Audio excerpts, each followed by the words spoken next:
Moi, je reste réformiste. Je n'ai pas beaucoup de confiance ni d'espoir dans cette idée, dans le fond, d'un grand soir que j'entendais un peu dans ce que vous venez d'exprimer. Donc, quand je dis aujourd'hui que la démocratie, il y a eu un sursaut démocratique, oui, mais la démocratie est aussi fragilisée et nous vivons une crise démocratique, oui aussi. C'est précisément parce que ce qui est fragilisé, c'est la confiance dans la possibilité d'une politique réformiste et non d'une révolution qui chamboule tout. Moi, je vais encore y croire. C'est-à-dire, je ne suis pas encore prêt à me dire, dans le fond, il n'y a d'issue que par la révolution, que par la violence, que par le renversement du régime, etc. etc.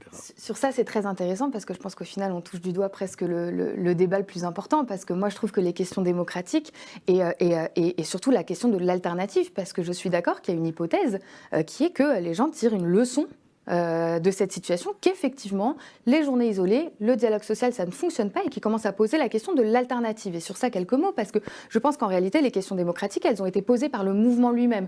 Le Conseil constitutionnel, le 49.3, dirigé par ordonnance, la violence de la police, le rôle éventuellement, y compris de l'armée, toutes ces questions-là. Et moi, ma position sur cette question, et peut-être pour aller au bout de la logique, c'est que je pense que oui, une démocratie, que le capitalisme organise de fait l'impossibilité d'une démocratie jusqu'au bout, puisqu'évidemment, il est fondé sur le fait qu'une majorité de la population est exploitée par une minorité qui n'a pas la possibilité de décider de son avenir, de comment il doit produire, pour qui, au service de quoi, etc.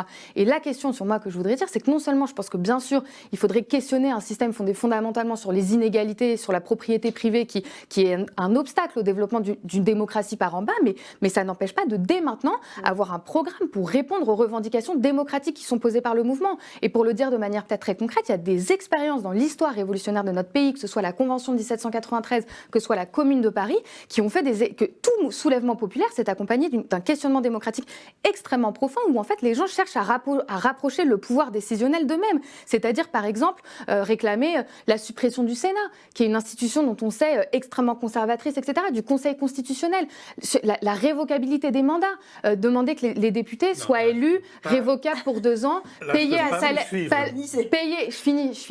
Payés à salaire d'ouvrier, révocable immédiatement, etc.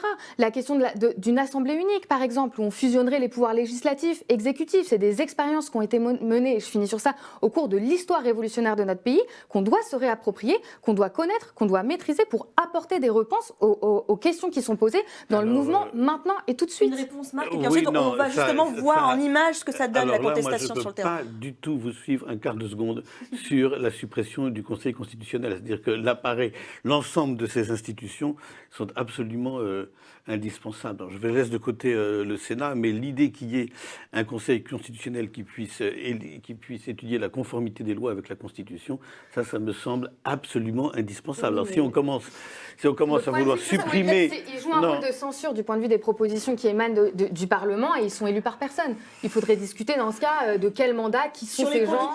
Vous disiez que vous n'aviez pas vu l'image de Dominique Moll, donc réalisateur de La Nuit du 12, meilleur film au dernier César. Qu'est-ce qu'elle vous inspire, cette scène-là ? Moi, je trouve ça exceptionnel.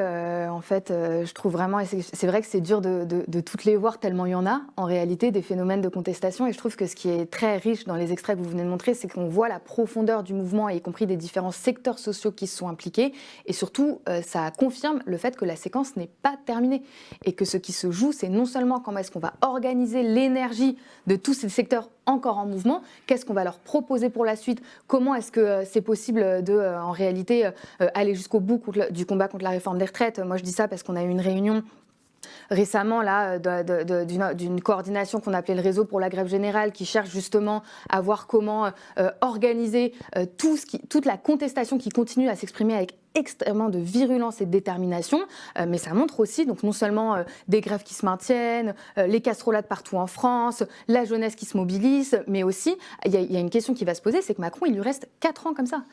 Ce qu'ils sont en train de se demander, mais c'est avec quelle bloc et quelle légitimité et quel pouvoir il va pouvoir recomposer une autorité qui lui permette de diriger. Parce que la réalité, c'est que lui, il a un agenda de contre-réforme qui compte faire passer, il l'assume, il le dit, notamment la loi travail, tout un tas d'offensives de ce type. Et la réalité, c'est qu'il ne peut plus mettre le nez dehors. Donc pour moi, il faut prendre acte que la séquence n'est pas terminée, non seulement de manière très immédiate, mais même pour les 4 ans qui lui restent, il faut organiser tous les acquis de cette séquence, tous les mouvements qui continuent à s'exprimer pour continuer à diriger cette colère contre le gouvernement. Mais en Tout le monde s'alarme de ce qui va se produire en 2027. Et moi, je ne peux pas m'empêcher à repenser à tout ce que nous avons dit et tout ce que nous avons vu là, sans me dire, eh bien, on est en route vraiment pour qu'en 2027, le pire arrive. La question, c'est de quels moyens on se donne pour que l'alternative politique soit évidemment la plus progressiste possible. C'est une des tâches qui est posée objectivement aujourd'hui. Et d'ailleurs, le RN a été mis en difficulté par la séquence du mouvement. Et la question, c'est justement comment on se bat pour une issue politique à cette séquence. Vous voulez que le dernier mot soit révolutionnaire. Et il le sera.